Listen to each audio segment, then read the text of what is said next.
Now, here's a sequel to a movie that I would never actually expect to have a sequel. Celluloid Bloodbath, More Prevues from Hell, is a follow-up, in a way, to Mad Ron's Prevues from Hell.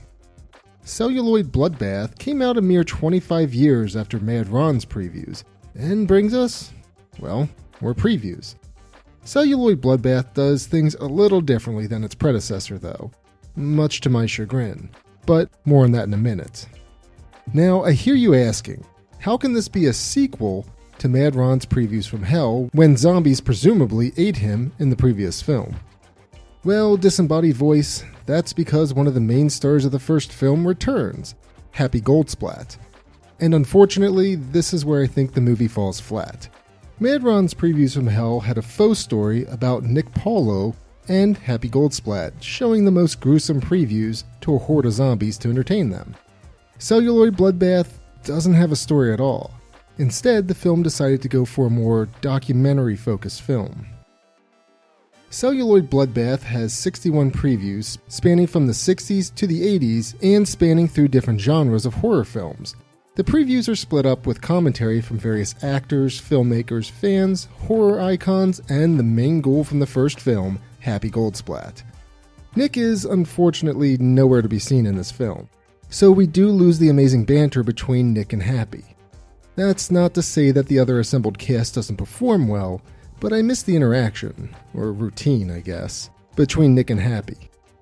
The previews in Celluloid Bloodbath are more structured than the previous film. They're broken out into various segments, each focusing on a subgenre of horror, such as supernatural horror, killer animals, or monster features. I'm honestly a little torn with the movie selection. There are a lot of great movies featured in this film, but they feel lackluster when compared to the ones from the first film. They're not really the goriest or shocking, but I do appreciate that they included some obscure titles.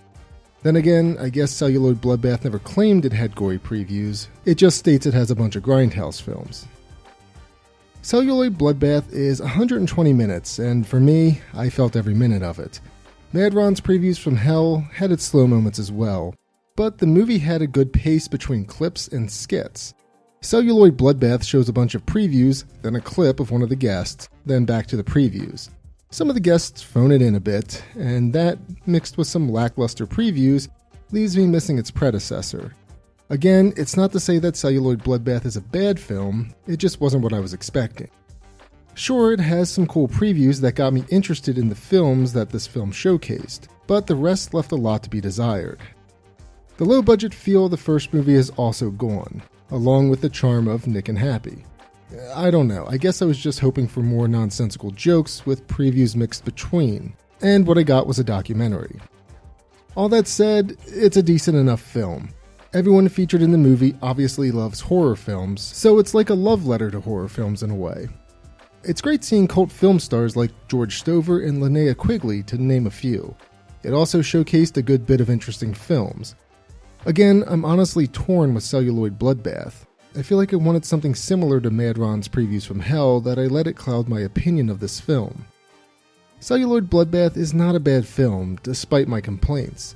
You just need to go into it with an open mind and the knowledge that, well, this is a documentary and not a low-budget horror clip show. That said, if you're a fan of Mad Ron's Prevues, give Celluloid Bloodbath a watch.